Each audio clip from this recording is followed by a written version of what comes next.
자, 18번입니다. 73페이지 18번.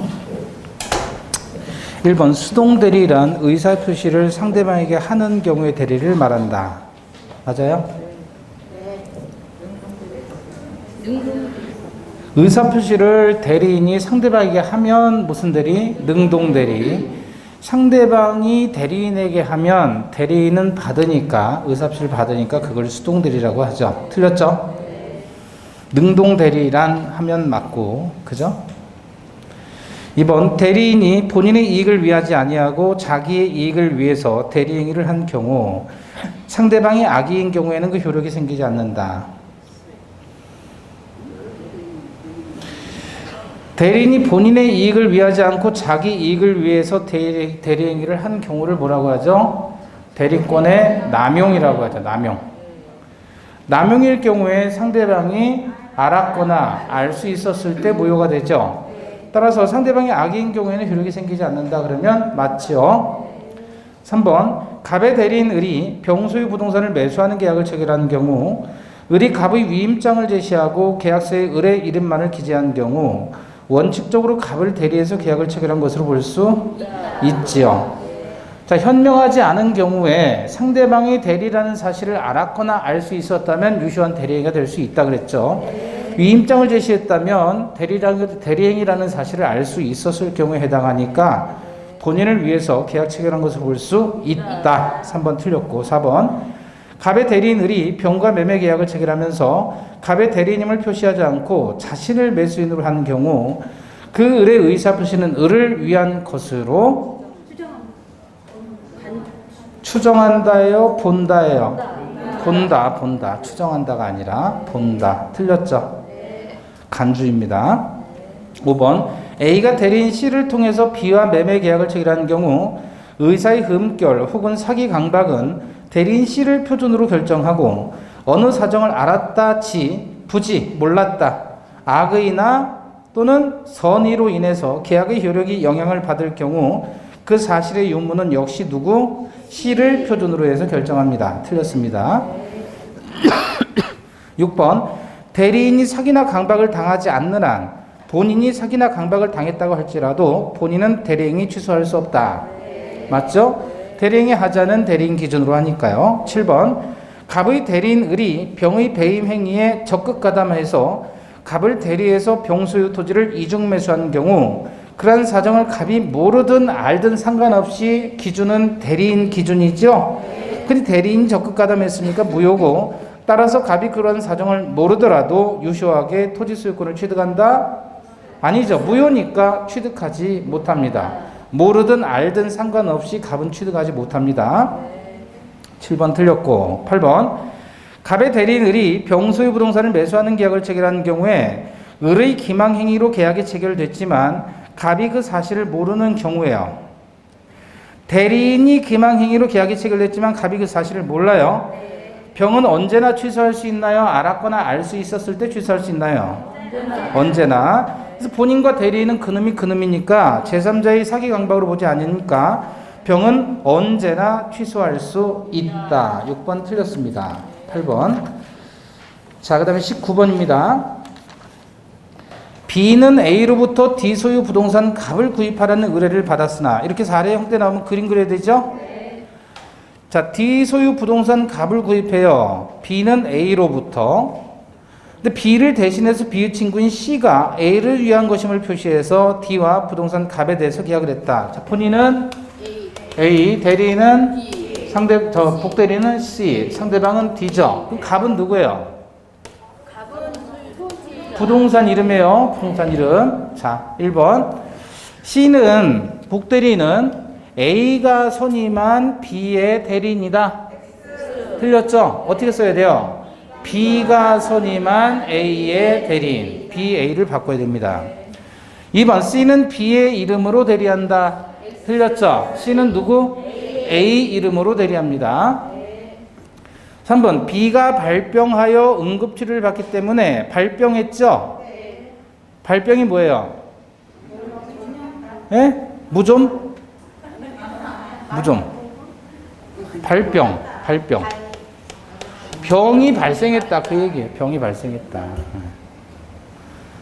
발병 난다 그랬잖아요. 예, 무좀 생긴다는 거예요. 자, 그래서 B가 병이 생겨서 응급치료를 받기 때문에 C에게 부동산 갑의 구입을 의뢰해서 계약을 체결한 경우는 어떤 상황을 얘기하죠? 부득이한 사유로 복대리인은 선임했다 그 얘기죠. 이 경우 D는 A에 대해서 그 매매 대금을 청구할 수 있다. 자, 여기 봐봐요. 임의 대리인이 복인권을 행사할 수 있어요, 없어요? 없어요. 근데 두 가지 경우, 본인의 승낙이나 부득이한 사유가 있는 경우에 복인권이 인정이 되죠. 복인권 인정이 되는데 이때는 선임 감독상의 과실 책임만을 지게 되고, 또 본인의 지명에 의해서 복대리인 선임했다 그러면 부적임 또는 부적임, 불성실하다라는 것을 통지해야 되는데 통지를 해태한 책임을 져야 되죠. 그래서 요 구조를 이해하시고, 그래서 4번에서 3번이에요. 그래서 B가 발병해서 응급치료를 받는다라는 것은 부득이한 사유가 있는 경우에 복대리인 선임할 수 있고, 그렇게 되면 적법한 복인권이 인정되는 상황에서 복대리인 선임했으니까 효과는 본인에게 귀속이 됩니다. 따라서 D는 A에 대해서 매매 대금을 청구할 수 있다. 맞고요. 4번. 위 경우 A는 C가 체결한 계약에 기해서 부동산 갑의 소유권을 취득할 여지가 있지요. 5번. B가 A로부터 의뢰를 받을 때 B 자신이 구입하지 아니할 때에는 C에게 구입하게 해도 좋다고 A가 말했다. A의 지명, 본인의 지명이 있었죠. 그럼 B는 C가 불성실하다는 것을 알고서 본인에게 통지를 하지 않았더라도 손해배상 책임을 지지 않는다. 지죠? 이걸 통지 해태의 책임이다. 6번. B가 A로부터 의뢰받은 것이 C에게 부동산 갑을 구입해달라는 대리권 수요였다고 한 경우, B가 C에게 대리권을 수여한 후에 B의 대리권이 소멸하여도 C가 D와 계약을 체결하면 A는 부동산 갑의 소유권을 취득할 수 있다. 대리인에게 대리권이 소멸했다면 복대리인의 대리권도 따라서 소멸하니, 따라서 A는 부동산 갑의 소유권을 취득할 수 없는 게 원칙이죠. 자, 20번. 갑의 허락 없이 그의 자을은 갑의 대리인으로서 병과 갑소유 토지의 매매 계약을 체결했다. 그래서 본인은 갑이고 을은 대리인입니다. 다 그런데 허락 없이 대리행위를 했으니까 협의의 무권 대리의 문제죠. 1번. 본인이 추인하면 갑은 병에 대해서 소유권 이전 의무를 부담한다. 협의의 무권 대리는 어쨌든 유동적 무효지만 본인이 추인하면 유효가 되죠. 2번. 갑은 을 또는 병에 대해서 추인할 수 있으나 추인이 양쪽으로 가능하죠. 을에 대해서 추인한 경우 병이 그 사실을 알아야 추인의 효과를 주장할 수 있다. 맞죠? 3번. 악의의 병은 갑에게 상당 기간을 정해서 추인 여부의 확답을 최고할 수 있고, 그 기간 내에 본인이 확답을 바라지 않으면 추인 거절로 간주되죠.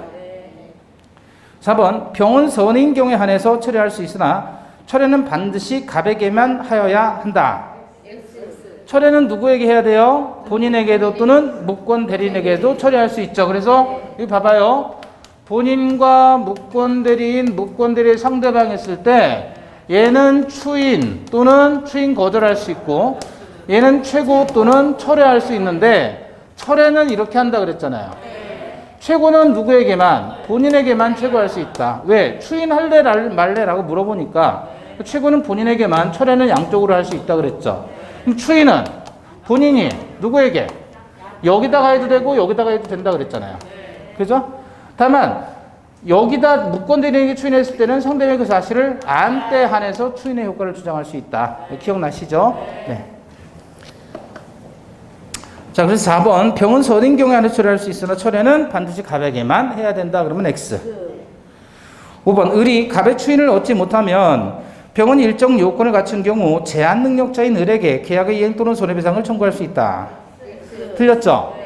무권 대리인의 책임은 무과실 책임이니까 무권 대리인은 행위 능력이 있어야 됩니다. 따라서 제한 능력자인 을에게는 손해배상 청구할 수 없어요. 5번. 선의의 병은 갑의 추인이 있기 전에 철회할 수 있다. 그죠? 7번. 을이 갑을 단독 상속한 경우 내려갔죠. 을은 갑의 지위에서 계약의 무효를 주장할 수 없다. 신의 측에 반하니까. 8번. 갑이 을을 상속한 경우, 이게 올라갔어요. 그러면 추인 거절할 수 있으나 을의 책임을 상속하게 된다. 맞습니다. 9번 갑이 을에게 추인했는데 이 사실을 모르는 병이 철회한 경우 추인된 거 철회된 거 철회된 거 그럼 무효 유효 무효니까 갑은 병의 이행 청구를 거절할 수 있다. 그래서 요거 바로 들어가시면 안 돼요. 철회한 경우 유효냐 무효냐를 나누고 그 다음에 이행 청구할 수 있다 없다 거절할 수 있다 없다를 따져야 돼요.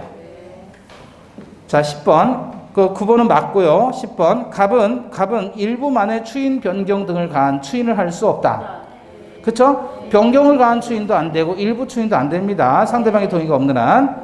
11번 갑이 병으로부터 매매대금을 수령한 경우 부동산을 명도해 준 경우 등은 묵시적 추인으로 볼 수 있으나 을이 병으로부터 수령한 매매대금을 반환하겠다고 하고 지급의 유예를 요청하면 추인으로 볼 수는 없다. 유예 요청이라면 추인 아닌가요? 우리 들어본 것 같잖아요.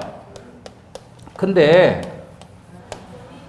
여기 봐봐요. 유예 요청했다는 얘기가 말미를 달라고 요청한 거잖아요. 근데 그 앞에 뭐라고 했냐면 매매대금을 그쵸?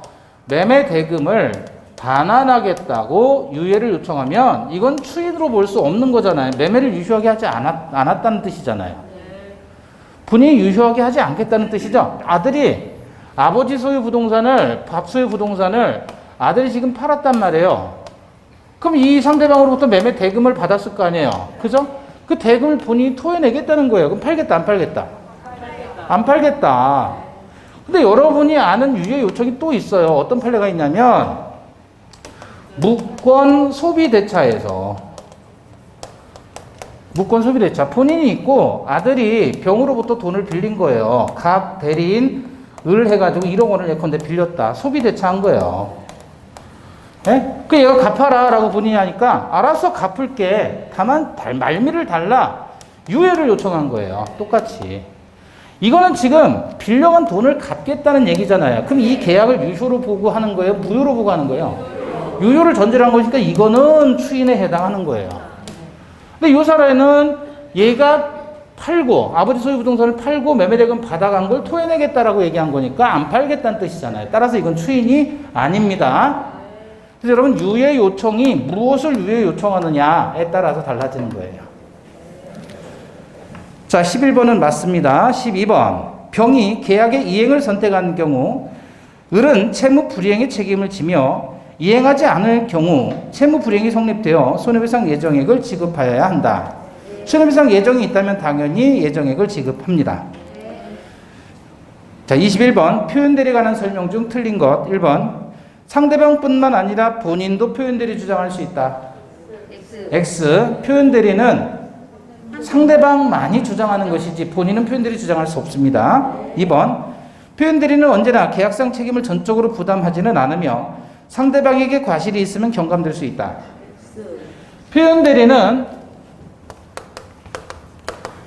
표현대리는 세 가지가 있죠. 표시대리, 월권대리, 멸권대리 세 가지가 있고 요거에 대해서 상대방이 신뢰를 합니다. 상대방이 대리권이 있을 거라고 신뢰했다는 말은 상대방이 대리권 없다는 사실에 대해서 선의이고 무과실에 해당하면 본인에게 효과 귀속을 주장할 수 있는 거잖아요. 결국 표현대리는 누구 보호하는 제도이다? 상대방 보호. 그러면 우리 갈사장 사건 보세요. 갈비집 사장이 주방장에게 고기 사라고 시켜서 주방장이 고깃집 사장한테 가서 고기 매매 계약을 한 거예요. 그런데 대리권이 소멸했어요. 자꾸 날고기가 좋아 그러면서 훔쳐먹으니까 너 내일부터 나오지 마 그랬단 말이에요. 대리권 소멸했죠? 소멸했는데 주방장이 고기를 샀어요. 그러면 그건 얘가 선의 무과실일 때 한해서 이 계약은 유효하고 본인에게 효과 귀속되는 거죠. 그렇죠? 그럼 효과가 귀속된다라는 말은 무슨 뜻이에요? 구체적으로 고깃값을 달라 그거잖아요. 달라. 그럼 고깃값을 달라. 그럼 고기 100근을 사갔다 그러면 100근 값을 달라라고 얘기하는 거잖아요. 근데 과실이 있을 때 과실을 상계할 수 있겠느냐 그거예요. 과실상계는 언제 적용되는 거냐면 손해배상을 청구할 때 과실상계를 적용하는 거예요. 너도 잘못 있고 나도 있으니까 퉁치자. 손해를 퉁치자. 근데 이거 지금 손해배상 청구예요? 고깃값 달라고 얘기하는 거예요? 고깃값 달라고 얘기하는 거지 손해배상을 청구하는 게 아니란 말이에요. 아니 그럼 고깃값을 못 받았으면 고깃값이 손해 아닙니까? 그게 아니라 이 매매 계약상의 의무를 이행하라고 청구하는 거란 말이에요. 이때는 과실상계 적용하지 않습니다. 이해되셨어요? 도너츠 하나를 샀어요, 시장에서. 네? 도너츠 하나에 1,000원이에요. 그럼 파는 사람, 여러분이 사는 사람, 제가 파는 사람. 도너츠 매매 계약을 체결해서 제가 도너츠를 주는데, 여러분이 빨리 받아야 되는데 안 받아요. 빨리 받아야 될 거 아니에요. 돈을 받았으니까 고기를 주는 게 동시행 관계잖아요. 제가 줬단 말이에요. 안 받아요. 팔 아픈데 한 입 먹고 줘요. 왜 먹어? 그랬더니 잘못이 있잖아. 과실상계하는 거야. 요만큼. 나머지만 줘요. 말이 돼요? 안 돼요? 손해배상 청구할 때 과실상계 적용되는 것이지 계약상의 의무 이행을 청구할 때는 과실상계 적용되지 않습니다. 한 입 먹고 주면 안 돼요. 네. 자, 그래서 2번 맞아요? 틀려요? 틀렸습니다. 과실이 있으면 경감될 수 있다. 땡. 경감될 수 없어요. 3번 표현대리는 외관으로 보아 성립이 인정되면 충분하고 상대방이 선이 무과실이었던가는 묻지 않는다. 봐봐요. 표시대리, 월권대리, 멸권대리 전부 다 상대방이 선이 무과실을 요건으로 하잖아요. 이 세 가지 다 요건을 하는 것은 결국 표현대리는 상대방을 보호하는 제도입니다. 따라서 선이 무과실이어야 해요. 4번 표현대리에 의해서 무권대리가 유권대리로 된다. X. 표현대리는 본래 무권대리예요. 다만 본인에게 효과를 귀속시킨다는 외관 책임을 질 뿐이다. 유권대리는 아닙니다. 표현대리는 무권대리다. 따라서 무권대리에 대한 주장이 표현대리에 대한 주장이 유권대리 속에 표현대리는 유권대리 속에 속해요? 무권대리 속해요? 무권대리 속에 속하잖아요. 그죠? 따라서 본인에게 효과 귀속된다. 유권대리 주장에는 무권대리에 속하는 표현대리에 관한 주장이 포함되어 있다고 볼 수는 없다. 여기 판례죠. 자, 5번 본인은 표현대리 행위를 추인할 수 있으며 맞아요? 상대방은 최고 철회할 수 있으나 철회는 선인 경우에 한한다. 맞죠? 표현대리도 무권대리니까 협의의 무권대리 효과를 받습니다. 근데 우리 협의의 무권대리 효과는 몇 개요? 협의의 무권대리 효과는 몇 개요? 본인의 추인, 거절, 최고, 철회, 책임 그래서 몇 개? 5개가 적용된다 그랬단 말이에요. 근데 표현대리도 협의의 무권대리 효과를 같이 받아야 돼요. 얘 두 개가 다 무권대리니까. 다만 여기는 5개만 적용되지만 여기는 몇 개? 3개만 적용돼요. 표현대리는. 즉 추인하고 거절하고 최고하는 거 가능하단 말이에요. 추인하고 최고하고 철회하는 건 가능해요. 근데 거절하고 책임은 적용되지 않아요. 얘하고 다른 게. 왜냐하면 표현대리는 상대방이 주장했을 때 한해서 효과가 귀속되는 거잖아요. 그럼 표현대리 상대방이 주장하면 본인에게 효과 귀속되죠. 그러니까 본인이 추인 거절하는 건 의미가 없어요. 두 번째, 본인이 책임을 지기 때문에 표현대리를 주장하면 굳이 얘한테 책임을 물을 필요도 없는 거죠. 다만 표현대리를 상대방이 표현대리를 주장한다라는 말은 구체적으로 말하면 소송 제기한다는 얘기예요. 근데 상대방의 입장에서 표현대리를 주장하지 않는다. 표현대리를 주장하지 않는다. 그 말은 뭐예요? 소송하지 않겠다. 그러면 상대방이 최고할 수 있는 거 아니에요? 철회할 수도 있는 거죠. 본인이 추인할 수도 있잖아요. 그러니까 이 세 가지는 상대방이 주장하지 않더라도 그대로 협의의 무권대리가 적용되는 거다. 다만 표현대리를 상대방이 주장을 하게 되면 어떻게 돼요? 주장을 하게 되면 효과 귀속되죠? 그죠? 그러니까 추인 거절은 의미가 없고 책임을 물을 수도 없는 거예요. 결국 상대방이 표현대리를 주장하느냐 주장하지 않느냐 쉽게 말하면 소송을 통해서 표현대리를 주장하느냐 아니면 소송하지 않고 그냥 내용 증명으로 끝내버리느냐 그거예요. 네, 두 가지. 그래서 21번에서 5번은 본인은 표현대리 행위를 추인할 수 있으며 상대방은 최고 철회할 수 있으나 철회는 상대방이 선인 경우에 한한다. 그게 그대로 적용된다는 거죠. 협의의 무권대리 규정이. 6번 대리행위 효력이 다퉈지는 소송에서 소송 당사자가 유권대리를 주장한 경우 법원은 위 주장 속에 표현대리의 주장이 포함되었다고 보고 표현대리가 성립되는지 여부를 판단할 수 있다. X. 유권대리에 관한 주장 가운데 무권 대리에 속하는 표현들에 관한 주장이 포함되어 있다고 볼 수 없다.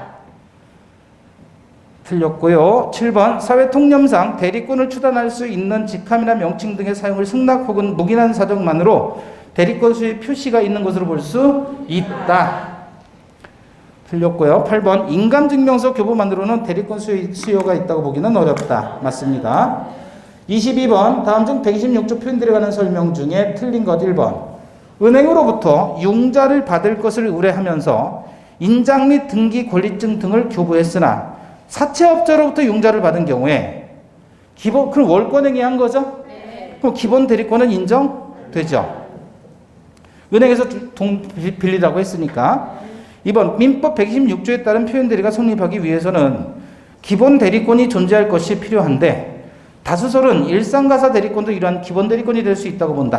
네. 맞죠? 3번 담보권 설정의 대리권을 수여받은 자가 자기 명의로 소유권 이전 등기를 하고 이어서 제3자 앞으로 소유권 이전 등기를 한 경우에도 민법 126조 표현 대리가 인정된다. 여기서 포인트는 뭐예요?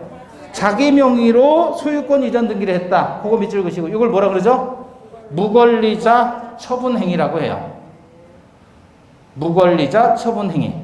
무권리자 처분행위에 대해서는 협의의 무권들에 관한 규정을 준용하는 게 판례입니다. 4번 사수를 써서 대리행위에 표시를 하지 아니하고 단지 본인의 성명을 모용해서 마치 자신이 본인인 것처럼 기망하여 본인 명의로 직접 법률행위를 한 경우 특별한 사직업이나 민법 126조 표현들은 성립할 수 없다. 여기서 키워드 뭐죠? 사술, 모용, 기망. 사술, 모용, 기망. 사술이 뭐예요? 사술. 뱀술이에요? 사기치는 기술. 속이는 거예요. 속이치는 기술. 사술. 이런 거 나오면 무조건 표현들이 성립하지 않습니다. 그냥 판례예요.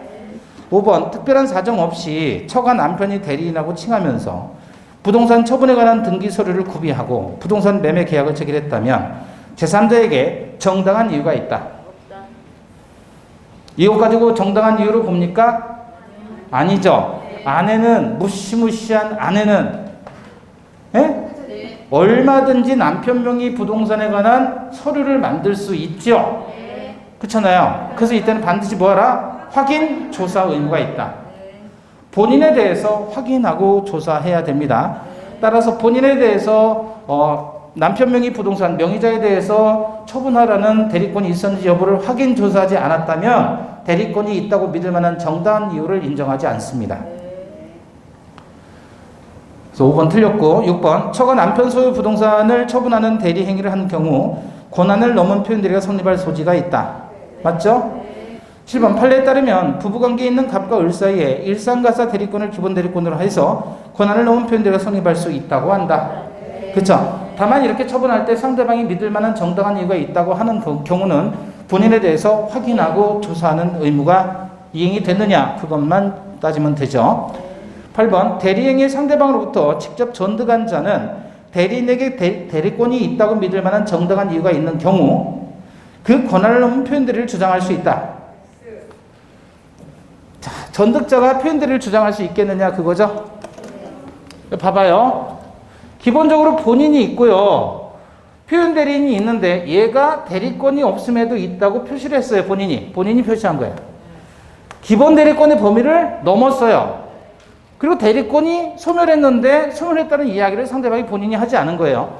상대방에게 본인이 그런 걸 안 했기 때문에 여기에 대한 관계에서 상대방이 마치 의뢰인이 적법한 대리인이라고 믿었기 때문에 상대방의 신뢰를 보호하기 위해서 효과를 본인에게 귀속시킨다. 이게 표현들이 제도의 취지예요.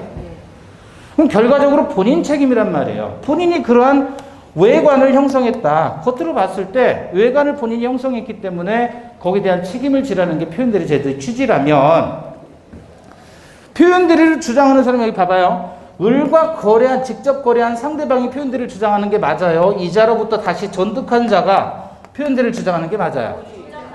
직접 상대방만이 주장할 수 있는 거지 전득한 자는 얘하고 거래한 거지 얘하고 거래한 건 아니잖아요. 그래 지금 본인이 대리인에게 대리권이 없음에도 대리권이 있다고 외관을 형성했기 때문에 거기에 대해서 상대방에게 책임을 지는 것이지 그 책임을 얘한테까지 질 필요는 없다는 겁니다. 그래서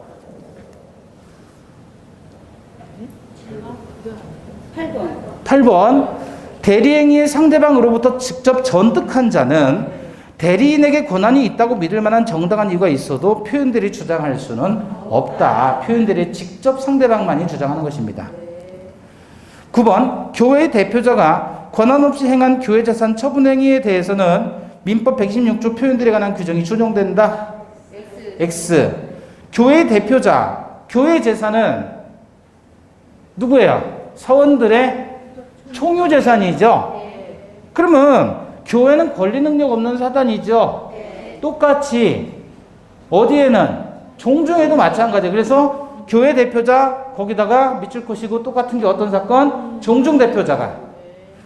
그럼 종중 대표자가 종중 재산을 처분하는 행위는 표현들이 적용된다, 안 된다?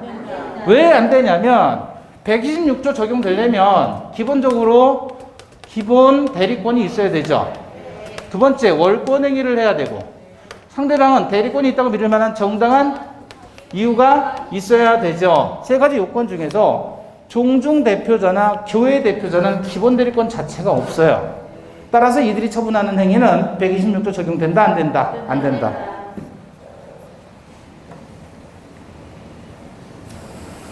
자, 23번입니다. 처음부터 무효이거나 취소할 수 있는 매매 계약이 아닌 것. 그래서 효력을 따져줍니다. 1번. 의사 무능력자의 법률행위 뭐죠?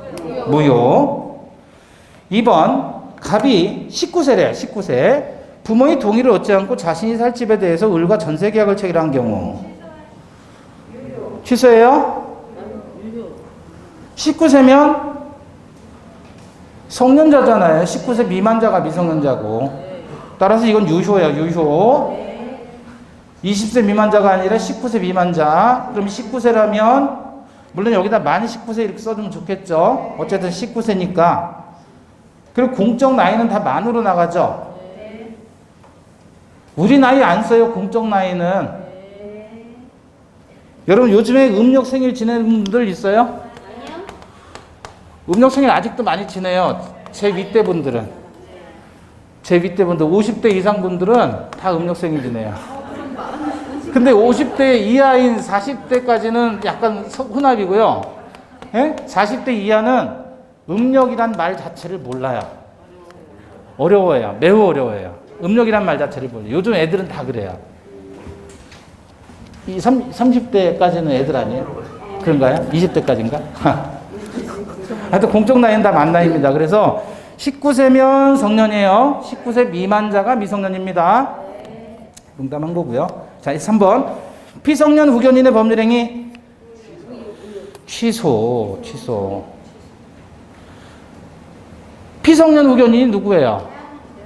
제한능력자가 누가 있어요? 미성년자. PP.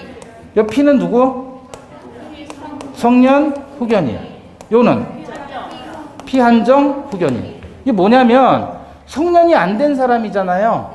얘가 미성년자니까 어린애들, 법에서 어린애들이 하는 법률행위는 완전한 정신능력을 가지고 있지 않기 때문에 뭐 할 수 있도록 한 거예요? 취소. 근데 피성년 후견인은 말 그대로 한번 이해를 해보세요. 피성년 후견인. 자, 성년이에요. 얘는 19세 넘었죠? 성년인데 후견인이라는 사람, 뭔가를 대신해 줄 사람이 필요한 사람인 거예요. 왜? 맛이 갔어요. 맛이 갔어요. 그죠? 피, 한정, 후견인은 얘도 성년, 안 성년? 성년이요. 성년인데 여기는 완전히 불이 꺼져 있는 거고 여기는 불이 들어왔다 나갔다 그런 거예요. 그래서 이런 후견인이 필요하다라는 의미예요. 그래서 한정 후견인이 필요한 사람, 성년 후견인이 필요한 사람. 그러면 미성년인데 애가 맛이 갔어요. 그럼 후견인 필요해요? 어차피 얘는 법정 대리인으로서 친권자가 있잖아요. 친권자가 당연히 있는 거 아니에요. 그러니까 얘는 후견인이 필요 없는 거예요. 그래서 미성년자는 이제 법정 대리인이 정해져 있으니까. 근데 이 사람들은 성년이 됐으면 법정 대리인은 없잖아요. 그래서 정해놓은 게 후견인이라고 하는 법정 대리인이에요. 그게 필요하다는 의미예요. 자, 그래서 피성년 후견인의 법률행위는 뭐죠? 취소. 4번 확정될 수 없는 경우. 확정할 수 없으면 무효죠. 2번 매매 목적물의 계약책을 다음날 멸실된 경우. 유효예요? 이건 뭐죠? 원시적 불능, 후발적 불능. 후발적 불능 유효. 6번, 5번 후발적 불능. 6번 이거는 유효, 무효, 취소. 유효죠, 유효. 왜요? 타인의 권리의 매매는 유효. 채권행위잖아요, 채권행위. 문제에서 무효이거나 처음 취소할 수 있는 매매 계약 그랬으니까 타인의 목적물을 매매한 경우는 매매는 유효. 7번 단속 법규에 위반하면 유효. 8번 선풍기 질서 위반 무효. 9번 범죄하지 않을 것을 조건으로 하는 금전 받는 계약 무효죠. 사회질서 위반이니까. 대리모 계약 애기 대신 놔주는 게요. 시바지 계약 무효. 11번 부동산 이중 매매에 있어서 매수인이 매도인의 배임행에 적극 가담하면 무효. 12번 궁박 경솔 무경험으로 인해서 공정을 잃은 경우 무효. 13번 13번 뭐죠 이거? 뭘 물어보는 거예요? 에? 물어보는 게 뭐죠? 아 그러니까 이걸 뭐라 그래요? 비진의 표시잖아요. 비진의 표시. 비진의 표시는 원칙이 유효. 그죠? 14번 청약이 비진임을 알고 승낙한 경우. 비진의 표시인데 상대방이 알고 승낙했다. 무효잖아요. 무효. 상대방이 비진이를 알았거나 알 수 있었을 때는 무효이니까 무효. 15번 읽어보세요. 뭘 얘기하죠?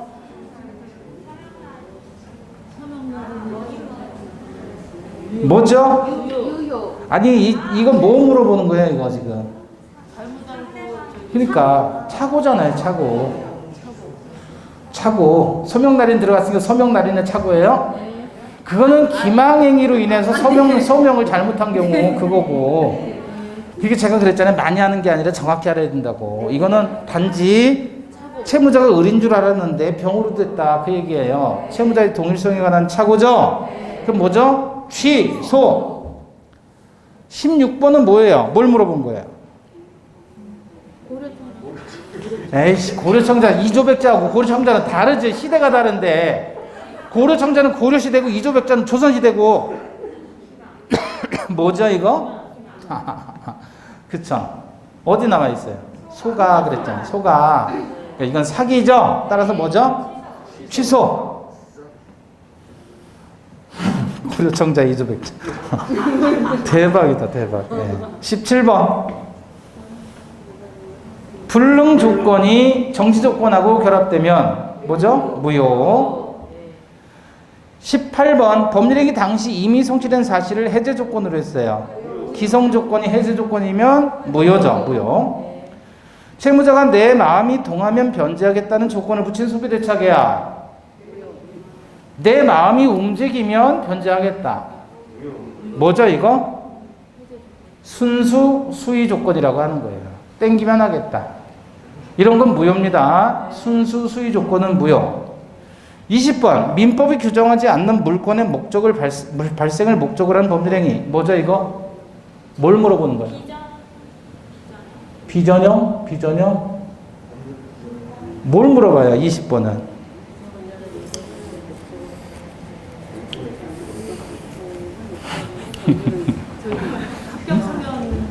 합격하면? 접근법이 달라요. 뭘 물어봐요? 잘 생각해봐요. 아니, 다 배우신 거예요.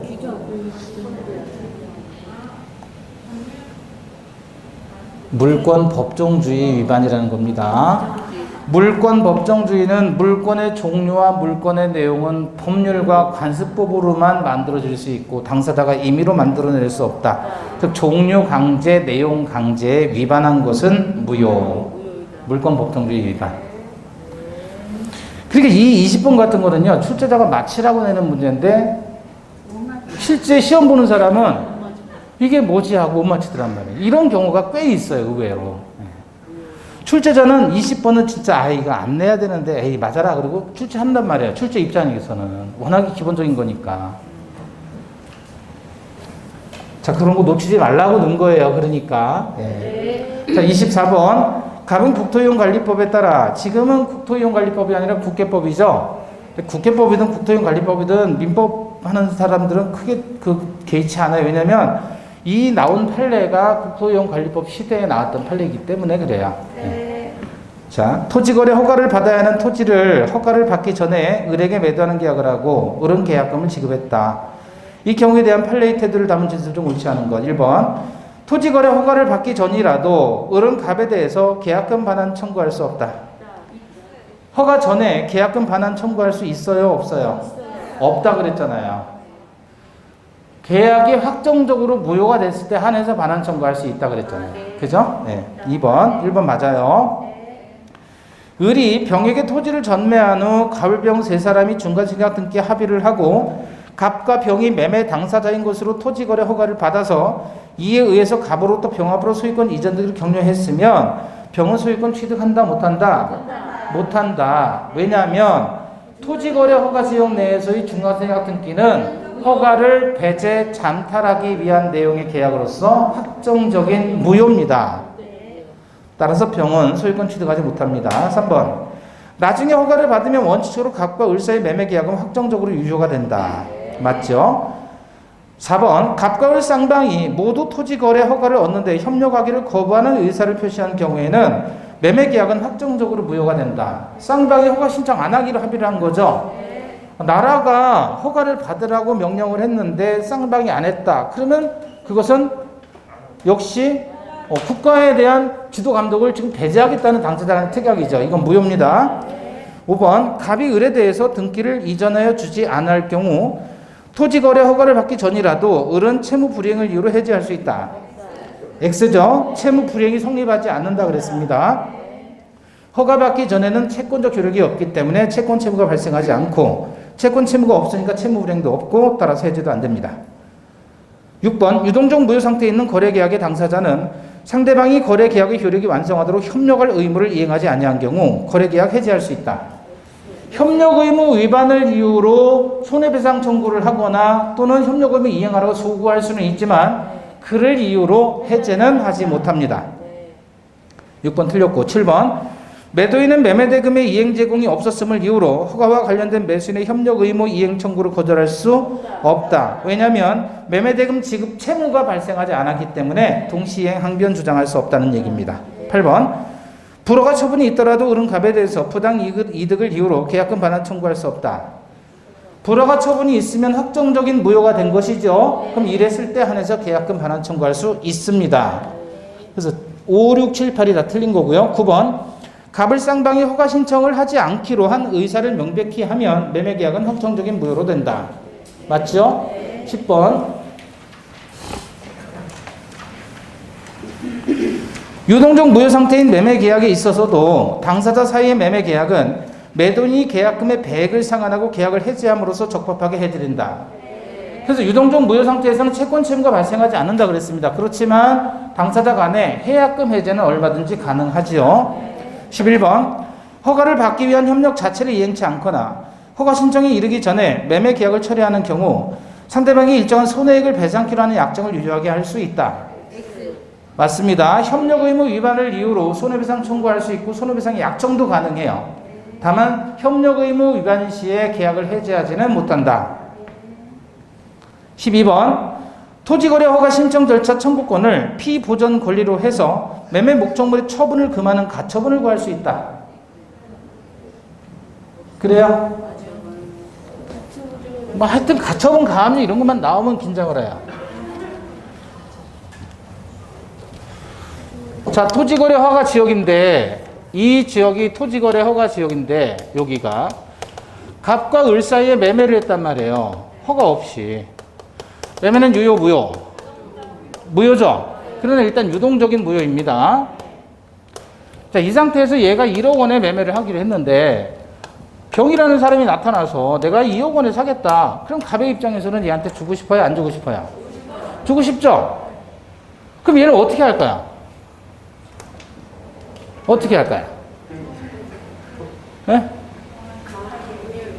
그러면 둘이 허가 신청해서 불허가를 받으면 합법적으로 무효가 되는 거 아니에요? 그래서 어떻게 하죠? 꼼수를 피는 거예요.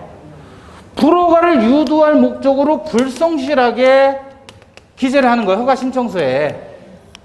그래서 불성실하게 기재를 해가지고 야 다시 해라. 보정을 명하는 의미의 불허가가 나왔다.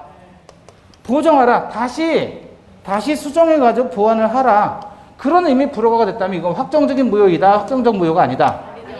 확정적 무효가 아니다. 그럼 두 번째로 그래서 꼼수 피지 말라는 거고요. 좀 이따 나올 거고. 이번엔 얘 입장에서야. 자 1억 원에 이거 주기로 사기로 했는데 어쨌든 지금 허가 받기 전에는 무효잖아요. 그럼 이놈이 얘한테 처분하는 거 막을 수 있어요? 없어요? 못 막잖아요. 그럼 얘가 이걸 가처분 걸어놓을 수 있느냐? 처분금지.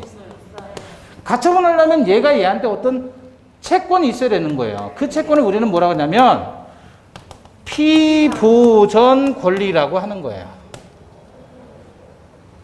얘가 보전받을 권리가 얘한테 있어야 가처분이 되지. 길 가는 사람 붙잡고 가처분할 수는 없는 거 아니에요. 그럼 얘가 얘한테 어떤 권리가 있느냐 그거예요. 그렇죠. 협력 의무를 이행하라고. 협력 의무를 이행하라는 그 절차에 대해서 이걸 피보전 권리로 판례는 인정하겠다는 겁니다. 그래서 처분 금지 가처분이 가능하다. 자, 그래서 12번. 네, 12번. 좋아요. 눈치만 빨라가지고 답을 맞춰야죠. 네. 12번. 토지거래 허가 신청 절차 청구권을 자기 보전받을 권리로 해서 목적물의 처분을 금지하는 가처분을 구할 수 있다. 이해됐죠? 13번. 불허가를 유도할 목적으로 불성실하게 허가 신청서를 기재하는 바람에 불허가 됐다면 곧바로 확정적 무효가 된 것으로 볼 수는 없다. 이것 가지고는 꼼수. 14번. 허가구역 지정 해제 등이 된 때에 더 이상 관할 행정청으로부터 토지거래 허가를 받을 필요가 없이 확정적으로 유효로 된다. 지정 해제가 됐다면 투기 위험이 없어졌다는 얘기죠. 따라서 확정적인 유효이죠. 15번. 허가구역 내의 토지에 관한 매매계약 체결 당시 일정한 기간 안에 토지거래 허가를 받기로 약정했다면 그 약정 기간이 경과 시 곧바로 매매계약이 확정적으로 무효가 된다. 틀렸습니다. 확정적으로 무효가 되는 것은 아니다. 왜냐하면 허가 신청을 해서 그 약정 기간 동안에 허가가 나면 좋지만 이건 행정청의 행정사무잖아요. 그거는 당사자가 어찌할 수 없는 거죠. 그러면 일이 많아지면 늦어질 수도 있고 일이 없으면 빨라질 수도 있는 거잖아요. 따라서 이것까지 확정적 무효로 하지는 않는다. 16번. 정상적으로는 토지거래 허가를 받을 수 없는 계약을 허가를 받을 수 있도록 계약서를 허위로 작성하는 행위는 허가를 배제 잠탈한 행위에 해당한다. 대표적인 허가 배제 잠탈 사유. 또 17번. 허가구역 내의 토지에 관한 매매 계약을 체결하면서 허가 요건을 갖추지 못한 매수인이 허가 요건을 갖춘 사람의 명의를 도용해서 매매계약서에 그를 매수인으로 기재한 것은 매매계약을 체결하면서 처음부터 토지거래 허가를 잠탈한 경우에 해당하므로 위 매매계약은 처음 체결된 때부터 확정적으로 무효이다. 지금 허가를 배제 잠탈하는 내용의 계약과 관련된 게 16번, 17번이에요. 물론 중간증약 등기도 허가를 배제 잠탈한 내용의 계약에 해당합니다. 19번. 토지거래 허가를 받지 않아 유동적 무효 상태인 매매계약에서 별개의 약정으로 매매 잔금이 지급기일에 지급되지 않은 경우 매매계약을 자동 해제하기로 정할 수는 있다. 이건 별개의 약정이잖아요. 별개의 약정이 포인트입니다. 자, 25번 틀린 것 여기서부터 잠시 쉬었다가 보도록 하겠습니다.